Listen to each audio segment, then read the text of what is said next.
Store.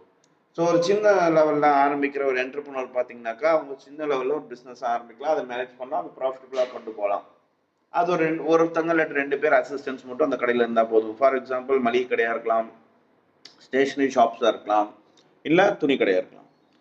Providing services based on individual skill. Services which can be rendered to the customers by individual on the basis of specialized skills can also be taken up by way of self-employment. For example, repairing bicycles and scooters, watches and clocks, tailoring, hairdressing, etc. can be undertaken as individualized service to customers. So service ஓரியன்டாக கூட நம்ம வந்து சம்பாதிக்கலாம், நம்மளோட ஸ்கில்ஸை வந்து சர்வீஸாக கொடுத்து சம்பாதிக்கலாம். For examples எந்த மாதிரி அப்படின்னாக்கா ஸ்பெஷலைஸ் ஸ்கில்ஸ் அதுக்கு நமக்கு இருக்கணும். அதுக்கு என்னன்னாக்கா சைக்கிள் ரிப்பேர் பண்ணுறது, ஸ்கூட்டர் ரிப்பேர் பண்ணுறது, அதாவது ஒர்க் ஷாப்ஸு, தென் வாட்ச் ரிப்பேர் பண்ணுறது, கிளாக்ஸ் ரிப்பேர் பண்ணுறது, டெய்லரிங் பண்ணுறது, ஹேர் ட்ரெஸ் பண்ணுறது, எல்லாமே ஸ்பெஷல் ஸ்கில்ஸு. ஸோ இந்த மாதிரி கூட சர்வீஸ் நம்ம கஸ்டமர்ஸ்க்கு ப்ரொவைட் பண்ணலாம். Then occupation based on professional qualifications.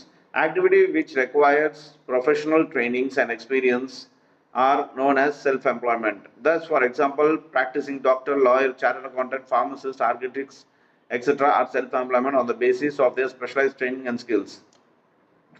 They have a small establishment like clinic, office space, chambers, etc. and offers services to client with the help of 1 or 2 assistants. So நம்ம வந்து occupation நம்ம ஒரு special குவாலிஃபிகேஷனை வந்து படித்து அதுக்கு தகுந்த மாதிரி அந்த ஆக்குபேஷன் நம்ம பண்ணலாம். ஃபார் எக்ஸாம்பிள் பார்த்தீங்கன்னா டாக்டரா, லாயரா, தட் இஸ் வக்கீல், அப்புறம் chartered accountant, that is auditing, chartered accountant, pharmacist, that is medical stores, architect, இந்த மாதிரிலாம் நம்மளோட ஸ்பெஷல் ஸ்கில் ட்ரெயின் பண்ணி நம்ம வந்து ப்ரொஃபஷனலாக நம்மளால பண்ண முடியும். இப்போ டாக்டர் பார்த்தீங்கன்னா கிளினிக் வச்சுருப்பாங்க, அப்புறம் வக்கீல் ஆஃபீஸில் இருப்பார், ஸோ இந்த மாதிரி சேம்பரில் இருப்பாங்க. ஸோ இதெல்லாமே நம்ம தனியாக செஞ்சு சம்பாதிச்சிக்கலாம் அப்படிங்கிறாங்க. இதுக்கு ஒரு 2-3 அசிஸ்டன்ட் இருந்தால் போதும் நமக்குன்னு சொல்கிறாங்க. Then farming on a small scale. Opportunities are also there for self-employment in a small scale farming activities like dairy, poultry, fishery, horticulture and sericulture.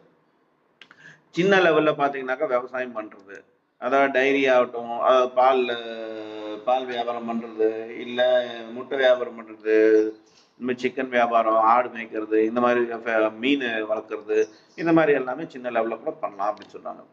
Then village and cottage industries. Activities like hand spinning and weaving, hand knitting, stitching garments, etc. can be taken up for self-employment. These may be based on the tradition,